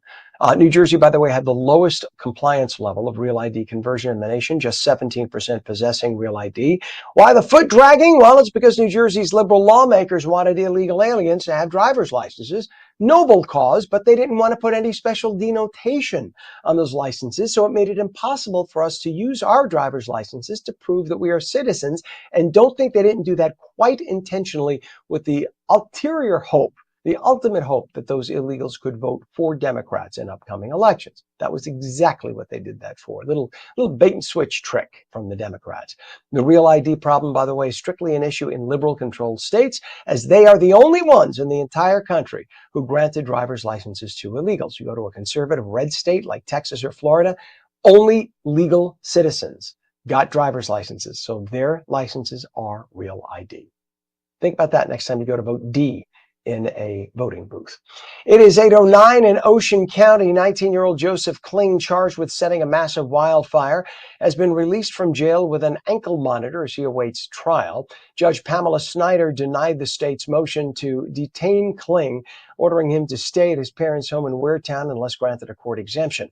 Kling, facing second-degree aggravated arson among other charges, agreed to comply with all conditions. His request to work was denied due to the variable locations of his father's plumbing business. A 17-year-old was also charged in the now 90% contained wildfire, allegedly sparked by unextinguished pallets of wood. Kling's next court date is May 19th. It is 8:10. Air traffic controllers lost communication with planes for up to 30 seconds as they were flying into and out of Newark Airport last week. That incident has continued, causing major delays at the major travel hub. During the incident, air traffic controllers of Philadelphia's TRACON, which is responsible for guiding flights into and out of Newark, could not see, hear, or talk to airline pilots in the air. How terrifying. The event led to 20% of the air traffic controllers taking a leave under the Federal Employees Compensation Act. Since the incident, delays and cancellations of flights traveling into and out of Newark have been constant. Airlines, including United, have had to cancel hundreds of flights, and dozens of others were diverted to other airports. The problem can be traced directly back to the Obama administration. This happened in 2013, and you could check the story online. It's in the Washington Times. Google Washington Times air traffic control Obama 2013, and you will see the full. It's a big read, but it tells the whole story. The Obama administration refused to hire hundreds of qualified, experienced non-minority air traffic controllers, mostly white males. But instead, Obama wanted to set aside those positions for minority positions. They wanted minorities to come in. Noble cause, but we needed air traffic controllers right away. So he told all these people who were qualified, who had experience, nope, we're not going to hire you. Instead, we will wait for the day when we could hire minorities, people of color. It never came. So the FAA has been short hundreds of air traffic controllers ever since. So when you hear President Trump talk about DEI is involved in this, that's what he means. He doesn't mean that there are DEI hires who are not doing a good job. That's not what he's saying. What he's saying is because of DEI, diversity, equity, and inclusion, they set aside hundreds of jobs and then never hired minorities to take those jobs. And as a result, we are short hundreds of air traffic controllers. They're all being overworked. Many of them are taking vacation or taking leave, and that is why you have these problems at Newark. President Trump's transportation secretary, Sean Duffy, who lives in New Jersey and flies out of Newark regularly, is offering massive incentives to hire more air traffic controllers at once and revamp the current ATC system from top to bottom, though that may take a lot of time. Expect big delays and cancellations till then. Yesterday was up to 4 hours delayed coming in to Newark Airport. With over 144 million passengers and the 2026 World Cup finals approaching, Governor Phil Murphy is pushing the president for a fast modernization of the infrastructure and increased staffing to prevent further disruptions at Newark Airport. 13 filmmakers and Hollywood financiers are puzzled by President Trump's announcement that he wants a 100% tariff on movies produced outside the United States, specifically up in Canada. Several industry execs are apoplectic, I should say, because they believe the president has not fully thought about the ramifications of his proposal. Other sources are taking a more open-minded view, suggesting Trump is instigating a dialogue about so-called runaway productions. In those productions, many Americans are left without a job in the movie and TV industry. They're unemployed. Trump said yesterday that he would hold meetings with Hollywood execs before making a final decision. Netflix, by the way, recently announced the construction of a massive studio complex here in New Jersey, right here in Monmouth County. And the Trump administration has introduced a new initiative offering a $1,000 stipend and a one-way paid airline ticket home to illegal aliens who voluntarily leave the U.S. using the CBP Home app. The program aims at reducing the average cost of deporting an individual by encouraging self-deportation. Think about it. This way you don't have ICE agents breaking down doors, arresting people, scaring the neighborhood, scaring children. You can get on the app and say, I'm leaving on this date. You'll get an airline ticket paid for by the U.S. government. And then when you prove that you are in your destination country, they'll send you a $1,000 check. And then because you did it honestly, you could apply to come back to the U.S. legally. Who doesn't want to take that? And this way you don't have to worry about somebody coming after you and breaking down your door. That's the way to do it. But DHS says if you don't do it the honest way, if you don't self-deport and they catch you here illegally, you will be arrested, deported, and never allowed back in the United States again. If you are caught back in the U.S., you will be arrested and thrown in jail for a time. So take advantage of this offer. If you know anybody, tell them this is a good deal. Really is. And it's going to save us a lot of money in the long haul because the self-deportation, it's probably going to save us about 4 times the amount of money because you don't have the long-term welfare costs, et cetera, and the cost of deporting people. It's expensive to do it. So let them do it peacefully on their own using the Home app. It is 8:15 and we have 61 degrees. When we come back, it's never too late to chase a dream and find purpose along the way. We'll speak with the executive producer of the film Lucky Jack. Clouds and patchy fog this morning, could be a thunderstorm. Those storms becoming stronger and more widespread with gusty winds later, highs in the mid to upper 60s. Meteorologist Mike Favetta returns with your full Garden State forecast, and we'll take calls at 888-658-0234. You're watching ONNJ Jersey Mornings. Don't go away.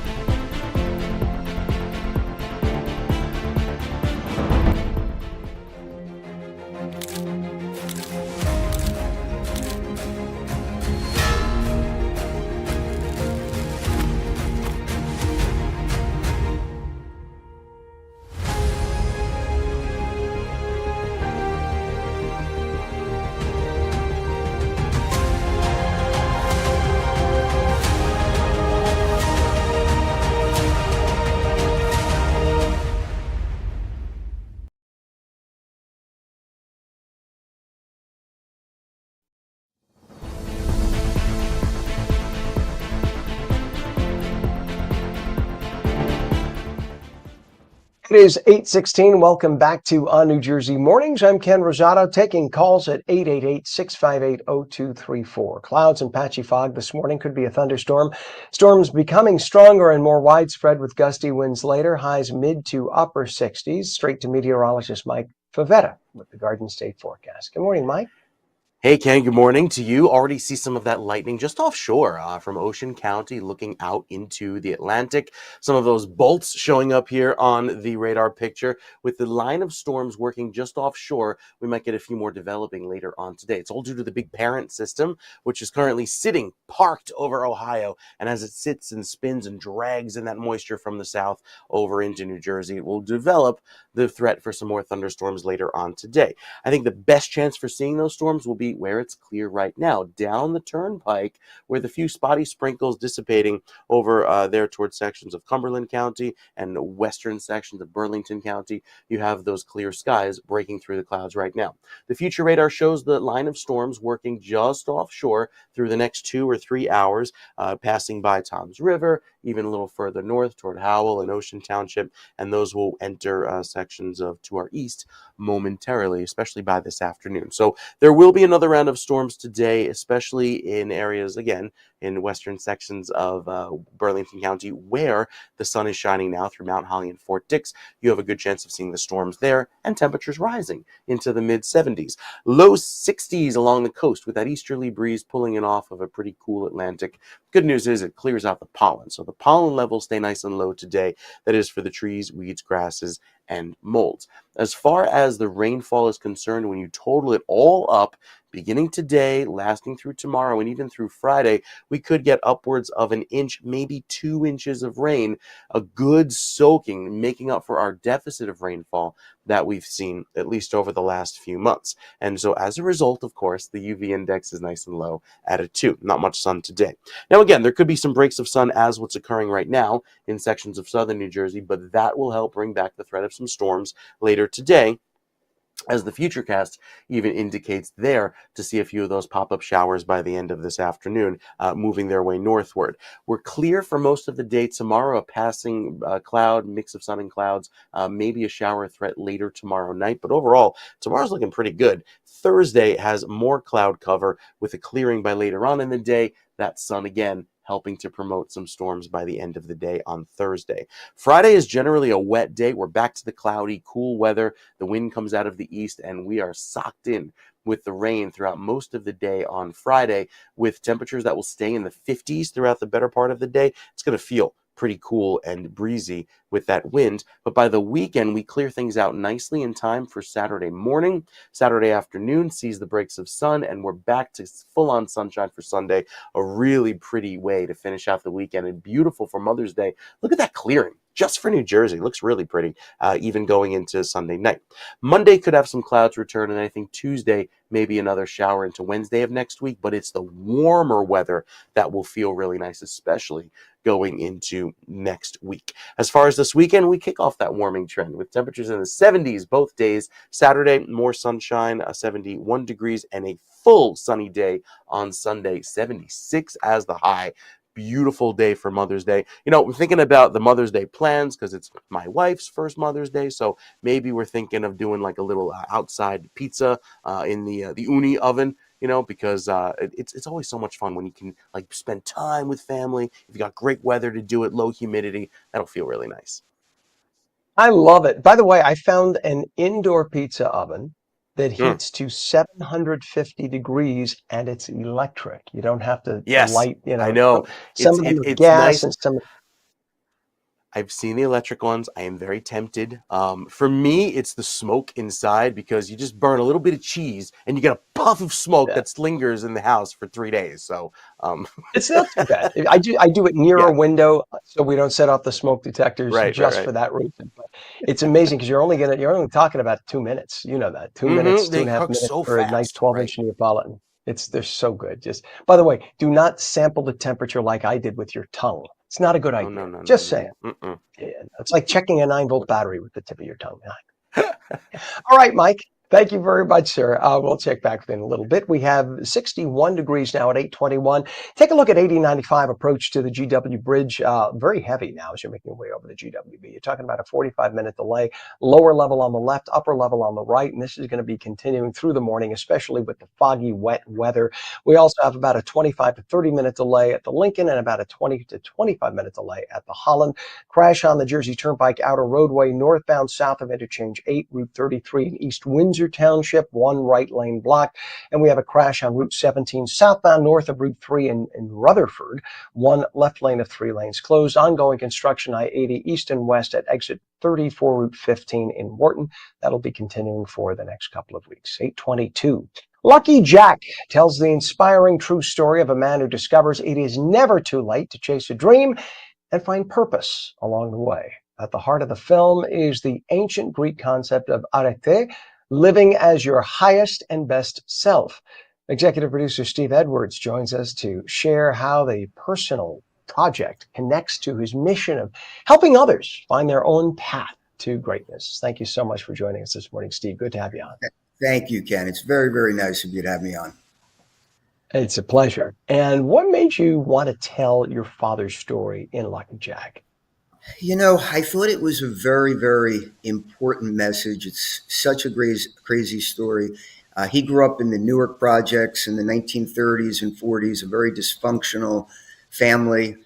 He flunked out of high school in 1953, Weequahic High School, and then he was sort of a Walter Mitty character throughout the 50s into the 60s, one failed misadventure into the next. And then in 1966, he was 30 years old. He had a wife and 2 children, unemployed, part-time pizza delivery man. He lit up a joint. He put on Man of La Mancha's Impossible Dream. He donned a surgeon's smock that he wore when he drew blood at St. Barnabas years earlier. He always wanted to be a doctor, And he looked in the mirror, that all-important mirror where you get to see yourself, if you really want to, who you are. And he looked in that mirror and he said, not only do I see a doctor staring back at me, but I see a brain surgeon staring back at me. And to make a long and complicated story short, 9 years later, at the age of almost 40, he was operating on brains at Mount Sinai Hospital in New York City. And I think one of the coolest parts, I was 15 years old at the time. I got to make rounds with him. I got to go into the operating room, stand at the back of the theater and watch him. It's just a great story. And I think the tagline on the film poster, of course, is, as you said before, it's never too late to chase your dream. So I hope that message gets out even this morning to people that are sitting on the fence with a dream. It's never too late.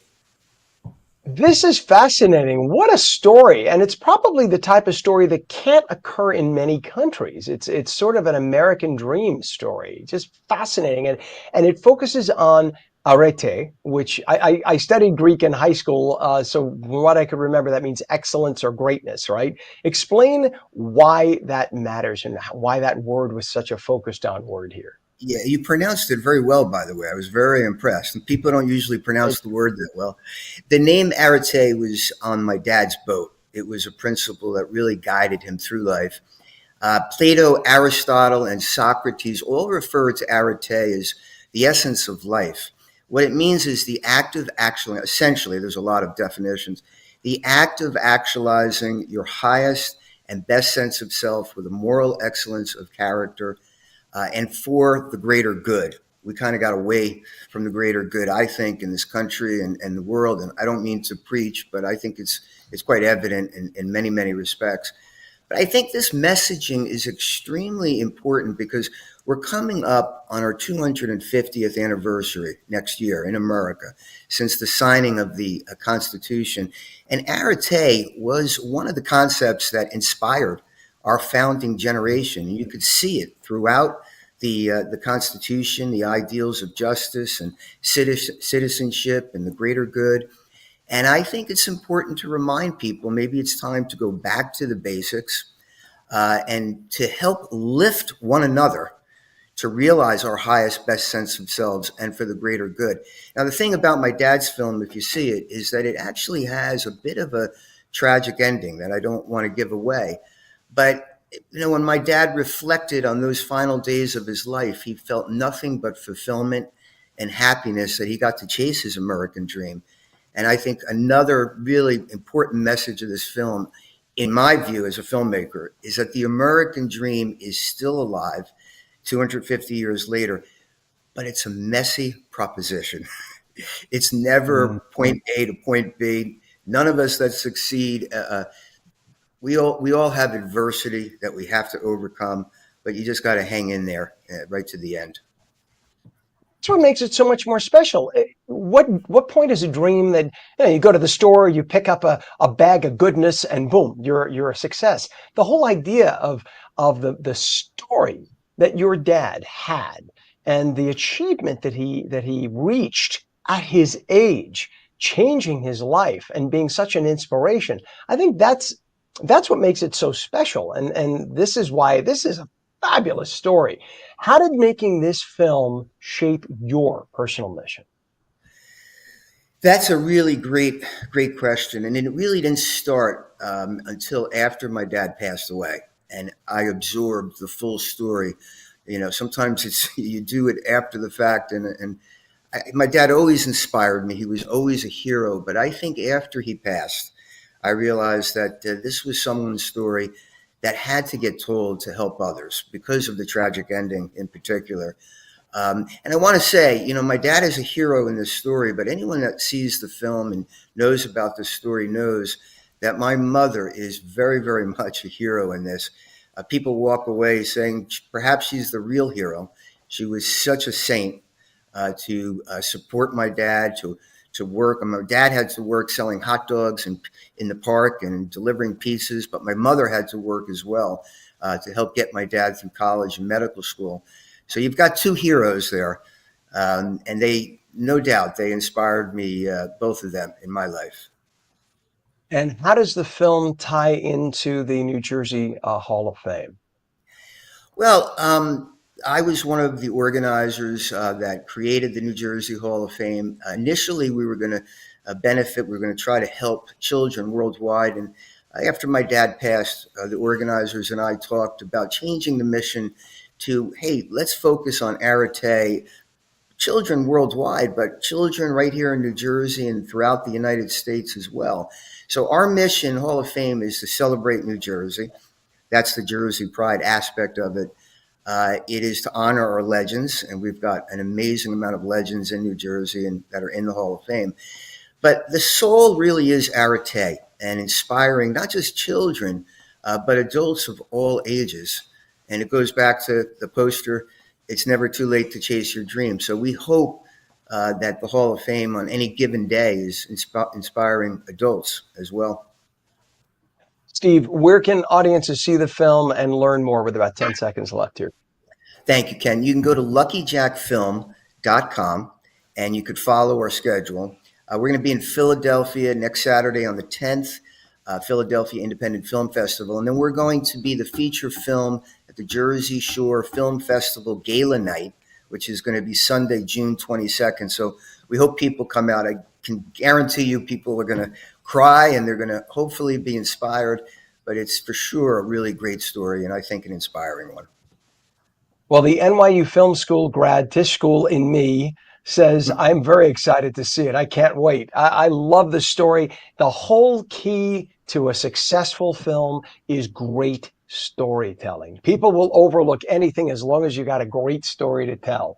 And it sounds like you sure do here. Steve Edwards, executive producer of Lucky Jack. Can't tell you how much we appreciate you coming on this morning. Please come back again.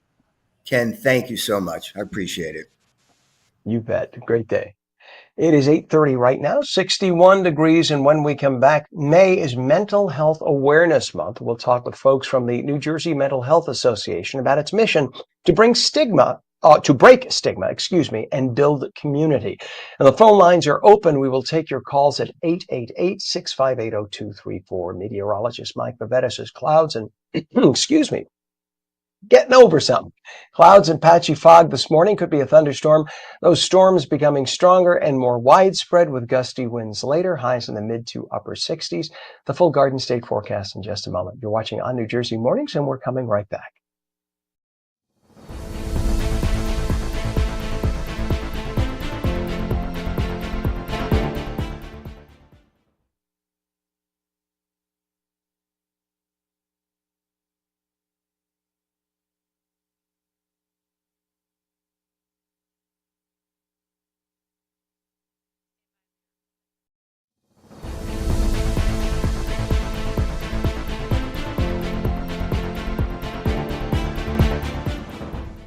Very good morning. 8:31 now. We have 61 degrees Tuesday, May 6th, and it is again now it's 8:32. I'm Ken Rosato. Welcome back to ONNJ Mornings. Clouds and patchy fog this morning, could be a thunderstorm. Then those storms becoming stronger and more widespread with gusty winds later. Highs mid to upper 60s. Meteorologist Mike Favetta has the detailed Garden State forecast. Good morning to you, Mike. Yeah, and I took your advice. I looked up the commercial, Don't Mess with Mother Nature. Would you like to take a guess of how old the commercial is? I'd say 1971. What? Yes, you hit the nail on the head. 54 Because years. I remember I was in nursery school and kindergarten when it was big. So yeah. Well, so there it is. So there it is. Half a century, and that commercial still at the forefront of your mind. So, starting off with a little bit of a mess. A little bit of a mess Sorry, from Mike. Mother Nature this morning, Ken. No, it's all good. Mother Nature is making a mess on the roads, especially. Ken will show the cameras coming up, except if you're in southern New Jersey, southwestern corner of the state. There's a little bit of sunshine breaking through the clouds. But for the rest of us, it is wet again today, and that sun may actually help to provide another threat of storms by the end of this afternoon. It's much drier tomorrow with a westerly breeze, but we are wet again for Friday before clearing out beautifully for this weekend. Sunny in the 70s on Sunday. Got some great weather ahead to look forward to for Mother's Day. Some of those storms right now offshore, so they're moving in the northerly direction right now at 8:33. We'll zoom in here to the northeastern corner of the state, and those storms eventually working just off to our east, maybe clipping Bergen County by the end of the morning, where there are some showers forecast for the next 2 hours. So future radar showing that wet weather moving through that section of the state in the next few hours. Some fog bringing visibility down to less than a mile in many locations. Zero visibility out in Long Branch, zero visibility on LBI. However, down toward the south and west, where there is some clear sky over toward Camden, Medford, and over in Millville, that sun warming the ground, helping the instability to form, and that will bring back a thunderstorm later today. So expect that temperature to warm into the 70s, but also better chance of storms for you, even over toward Hamilton, 76. Much cooler at the coast from Atlantic City down toward Cape May, 60s only today, with again the threat of a shower, but it's that easterly breeze that helps prevent the severity of the storms to form, also keeps you a little bit cooler, and sunset now approaching 8 p.m. The last 2 hours showing those storms working their way northward, most of them staying offshore, but there will be that sun helping to form more storms. Even though you don't see anything right now, there'll likely be a few more thunderstorms develop before the morning is through and into the afternoon. That keeps our rain chances high throughout today, a little bit lower tomorrow and Thursday, but much higher on Friday. And then look at that. Love when the weather computer updates. Dropped off to 0 for Saturday, Sunday, and Monday. So we've got a dry weekend ahead, looking really great to even do some outdoor plans with mom. Great brunch weather, by the way.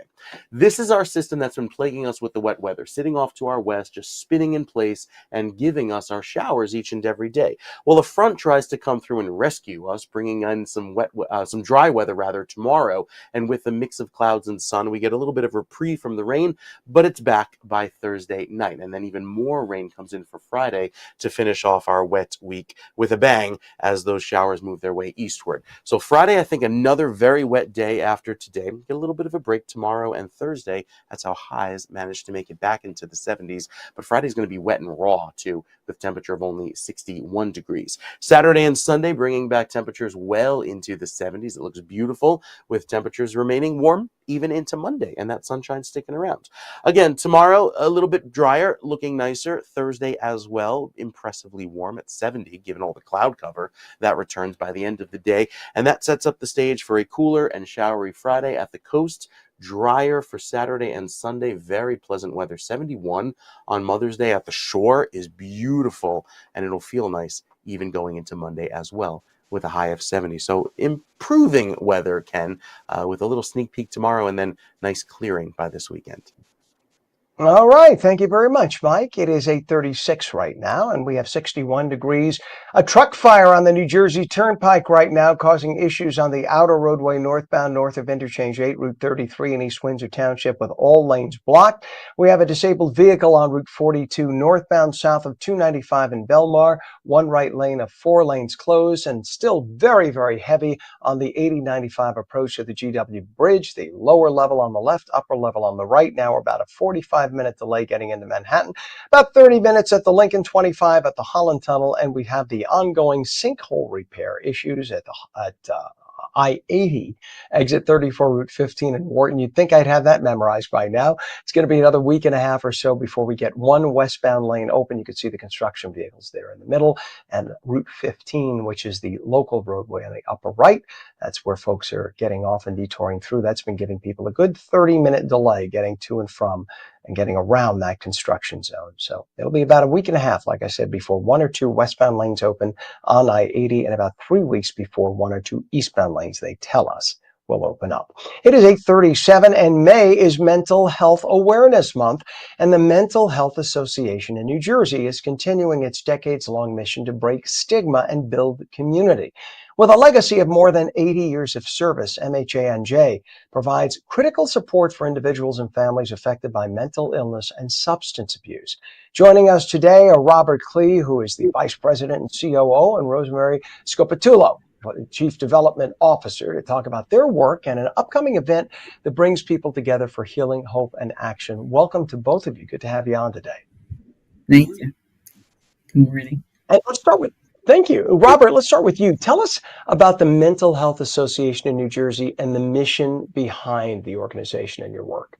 Well, The Mental Health Association was formed 80 years ago. And it really became a grassroots organization to become a voice for the voiceless. During that time, mental illness was locked in the closets. Nobody came out and talked about it. So our goal has really been to open up the dialogue about mental health illness, looking for ways that we can end stigma, educate people, getting people involved in getting support and services for their loved ones, and really being part of the community. We've always been a grassroots organization around our state, and starting 70 years ago, or 80 years ago, we began that process when we had 15,000 people in the state hospitals in New Jersey, state and county hospitals for some mental illness.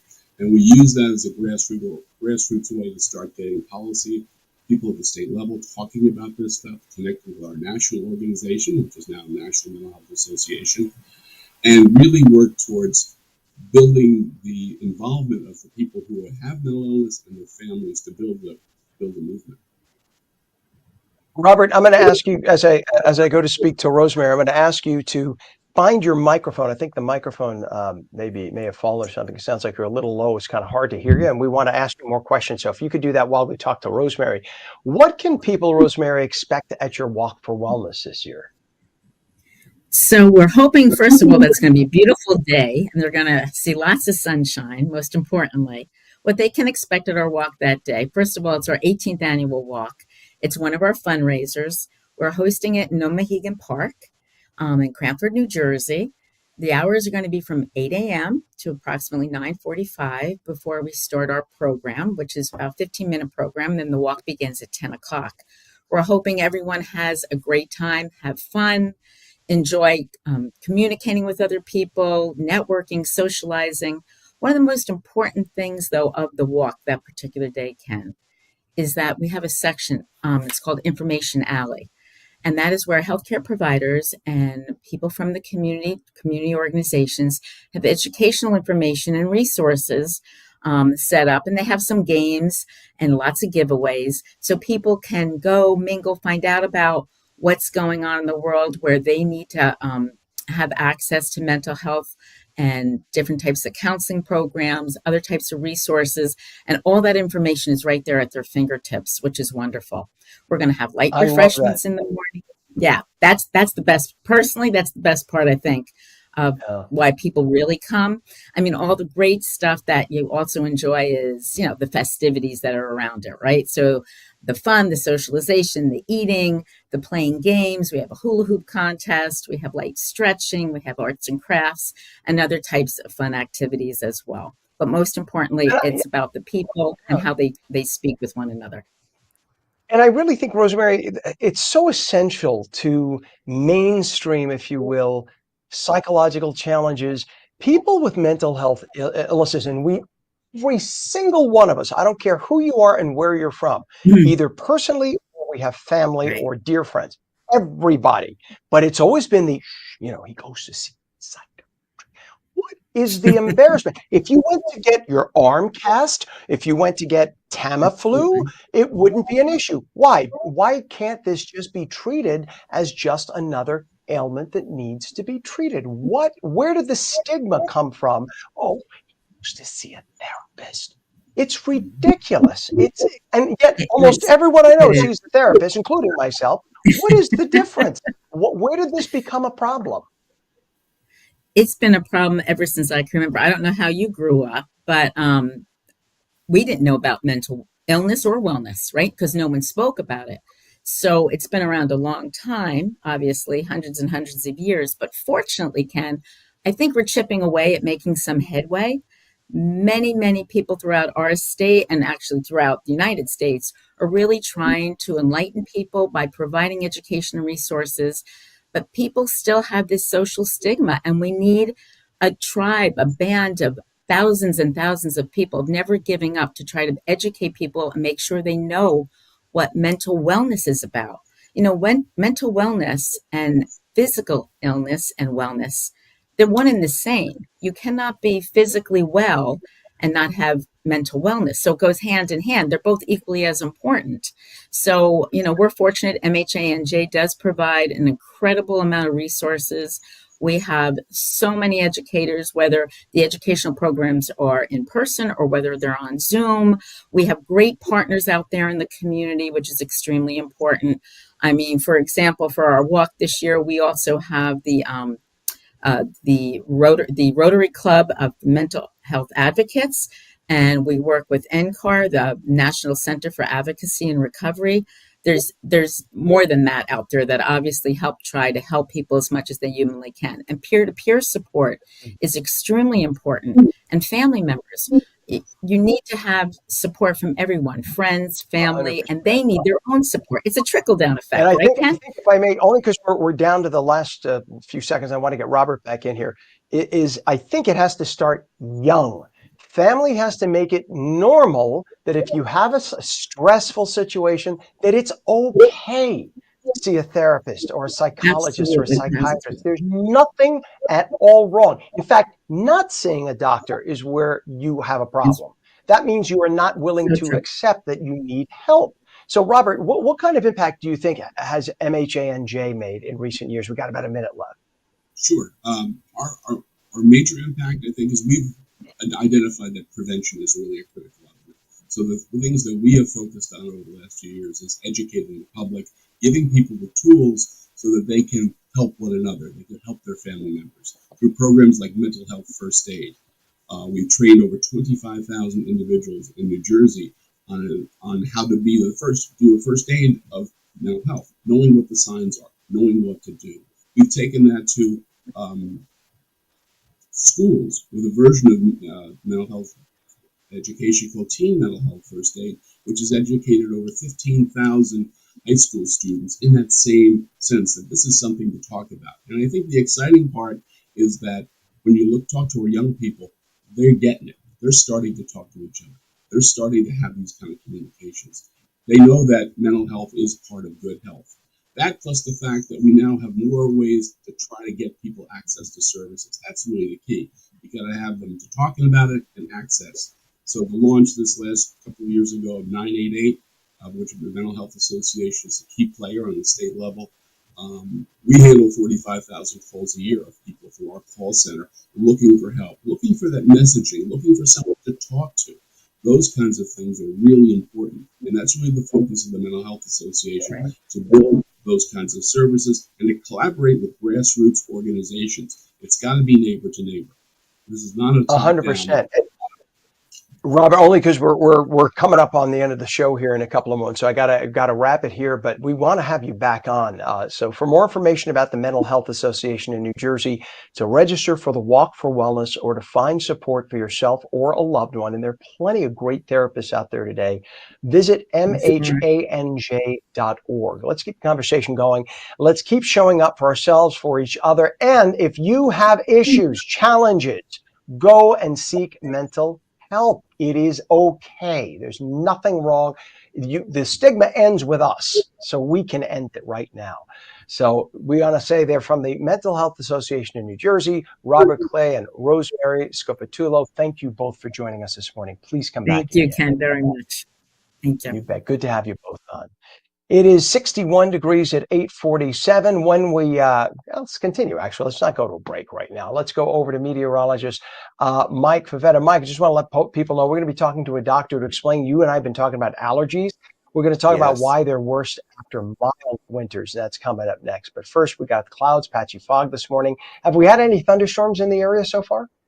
Most of them are offshore. What we'll see, though, are the storms develop later on this morning into the afternoon down in the southern part of the state. In northern New Jersey, I want to focus on this right now. We're running about 10 degrees cooler than the rest of the state thanks to that easterly breeze and lots of heavy cloud cover that's been sticking around all throughout the morning. Even with some light showers working their way through Hackettstown and Washington and Warren County, you'll see the thunderstorms develop later on today as they work their way from the south to the north. That will all help the drought, all of this rain, doing a great number on bringing our rainfall deficits back above normal by the end of this week. Even with the amount of rain forecast, 1 to 2 inches by Friday should wipe the slate clean and really bring us back to average. As far as going forward into the next few weeks, the temperature should be warmer than average. That will bring not only a lot of pollen back, but also plenty of sunshine and warm weather with a little bit of dry weather as well forecast in that time frame as well into the middle of May. With our rainfall today, it's going to be a wet afternoon, but we dry things out for tomorrow and Thursday. I think we see a lot more sun tomorrow, helping our highs climb to 73, a drier breeze from the west, also promoting some clear sky. Same for Thursday. Later Thursday night into Friday, rain returns, temperatures drop. We're back in the 60s only, with those showers lasting throughout the day Friday, but Saturday and Sunday clear out beautifully, and Monday keeps it warm at 76, and that just begins our above average week next week, with highs reaching the 80s about a week from now. So it'll feel very pleasant. The shore points also has the cloud cover returning for tomorrow, but again, drier for tomorrow and Thursday, wet on Friday, and then for this weekend down the shore, plenty of sun with those highs around 70. So we've been giving you those allergy reports. We've been telling you how the pollen has been so bad. However, that rain helping to rinse the allergens from the atmosphere, helping a little bit, Ken. But those milder winters not doing us any favors as allergy sufferers because of that. 100%. We feel it, and we feel it worse on those after those mild winters. So thank you very much, meteorologist Mike Favetta. Let's move right into that topic, shall we? With a longer and more intense allergy season predicted, Mike's been talking about this. It's especially the truth in the Northeast. Did you know that allergies are worse after mild winters? We're going to get some answers right now from Dr. Donna Raziano, Network Medical Director at AmeriHealth, joining us to talk about what to expect this spring allergy season and how to manage symptoms effectively. Dr. Raziano, Mike and I have been, I'm sure people at home are like, enough with your allergy complaints. We have been talking about our seasonal allergies this year, more so than a lot. You could write your name on our cars, because of the pollen. Is it a specifically worse spring allergy season this year, or is it just that we forgot about how bad last year was? Right. Well, we've definitely been having milder winter, so more severe spring allergies. So this year seems equally bad, but last year was also a pretty significant season. Okay, so we weren't imagining how bad last year was too. It is what it is. And can you explain what causes seasonal allergies and why some years are worse than others? Is it strictly because of the mildness of the winters? Right. With the mild winter, basically tree pollen is actually becoming more pronounced earlier in the season. So normally seasonal allergies start mid-March, possibly early March. Now we're seeing very closer to the end of February where you're seeing those trees starting to pollinate. And then now we have a longer spring, so that pollen is more pronounced throughout the season. So what are the common symptoms people should look out for, and how do they not confuse it with a cold? Like right now, this is not allergy. This is actually COVID. I took a test. So that's why, for people at home wondering, oh, you're in the studio with COVID. No, this is a home studio. I have not left the confines of my home because I don't want to spread the joy to the rest of the world. But so how do we tell the difference? What are those symptoms we should be looking out for? Yeah, so with seasonal allergies, sneezy, itchy eyes, runny nose, very predictable symptoms. When you have a cold, you definitely do not feel well. Systemically, you're under the weather. It's self-limiting, right? You feel better within 3 to 5 days, sometimes 7 days. These seasonal allergies, they come on quickly during the pollen season and they will last. What will happen, it's similar to what Mike had mentioned, the pollen levels will drop after a rainstorm, right? So there's days where pollen levels are different. You can check pollen counts and you can just follow on any of the weather channels on where the pollen is going. So your symptoms will go along with the pollen counts that are currently out there. On windy, dry days, there's more pollen, where with the typical cold, it's very self-limited. Well, I as a kid had chronic bronchitis and asthma, and I was a mess, doc, let me tell you. And so my doctor used to have me proactively use Flonase like in advance, just every day to desensitize my nose. And then also I would take during the pollen season, I would just take every evening before bed a mild allergy medication. That way, the worst I would get is some red eyes the next day. That's about it. Is it recommended that you do stuff prophylactically like that, or you obviously talk to the doctor Yes. first? No, I would say that the pediatrician was absolutely right. So what they're recommending now is that you basically can start to pre-medicate about 2 weeks prior. So actually at the end of February, you can start your oral antihistamine. So you basically have already sensitized your body against the pollen. So it will work. The nasal steroids that you mentioned, they come also in a dry and a wet formulation, depending on what you like, will actually help with those nasal symptoms. You do need to use them every day for about 2 weeks to get them to work. The allergy oral medications, oral antihistamines, you don't have to take every single day, depending on your symptoms. Your body, generally people know if they have a significant sensitivity to, in the spring, it's tree pollen, in the summer it's grass, and it changes more of the hay fever and the mold. So depending on what season you really seem to be affected on, that's the season you're going to take that medication every day. And by the way, my brother, we always thought was allergic to raw carrots, but he could cook them. I guess it changes the proteins when you cook a carrot. He would get red eyes and an itchy throat. And then we determined, or the allergist determined, that it was when birch pollen, I guess, is in bloom, right? When there was birch pollen, that's when raw carrots would bother him. But other times of the year, he could eat raw carrots. Right. There's a term for that, right? What is that term for that? Well, with the food allergies, generally you have to really wash them well. So it's almost like if I thought of like a dew it's almost like a dew on the vegetables. So it's more generally about washing. So I'm not sure the exact word with washing them versus cooking them, but the general concept is wash the vegetables very, very well. Cook them if you have to. It's just something that's important in the spring is to really wash through. So the one thing about washing, one thing is if you're going to really protect your home, because if you are sensitive to pollen, is making sure you're washing your hands. You come into the house, you take off your clothing. If you've been out cutting the lawn, you completely change your clothing. You actually can consider kind of washing your dogs off. If they've been outside lying in the grass, you can wipe them down. So you're trying to get like a clean pollen-free home. Interesting. That's a brilliant thing, especially if you're out cutting the lawn. You come in and you're sneezing for hours. By the way, I Googled it because I remember my doctor telling me about it. They called it oral allergy syndrome, where you get this. It's Yes. the combination of the two pollens. It's the and Yes. that's what so my brother could eat raw carrots during the winter with no problem, but the minute the summertime comes and there's birch pollen, all of a sudden he's allergic to carrots. Yes. So it's the combination, I guess, of the protein. Yes, Which we have the same issue in the home. The same exact. This is very common. Yeah. Okay. So keeping your hands washed. Yeah, because you touch something, you touch your eyes, and boom, all of a sudden you got red, itchy eyes. Now I know some of the over-the-counter remedies you can get, like say Sudafeds, the actual pseudoephedrine, not the fake stuff. It works, it decongests, but that can raise your blood pressure, right? So people with heart conditions have to be careful with that. Right, absolutely. So what you really want to stay with just the oral antihistamine. So the packaging is very good in the pharmacy. Ask the pharmacist. A plain oral antihistamine, do not mix it with a decongestant.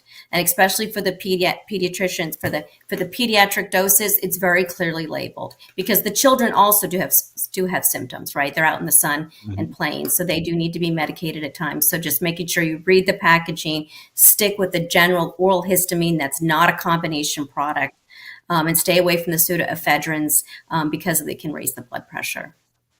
Yeah, and for AFib folks like me, we can't go near them. That's all we need. All right, doctor, thank you so much. Network Medical Director at AmeriHealth, Dr. Donna Raziano. We could have you on over and over again. Thank you for this great information. Please come on again. We appreciate you. Thank you for having me. You bet. Have a great day. It is 8:57. Meteorologist Mike Favetta says clouds, patchy fog this morning, could be a thunderstorm. The storm's becoming stronger and more widespread with gusty winds later, highs mid to upper 60s. And that is on New Jersey Mornings for your Tuesday, May 6th. I'm Ken Rosato. Remember, stream us at ONNJ.com, Roku, Fire TV, News on Samsung TV Plus, Apple TV, YouTube, Facebook, X, and stream us Rumble and Twitch, just go to twitch.tv/ONNJersey. We'll catch you again tomorrow morning at 7. Tell all your friends about us. Till then, have a wonderful day.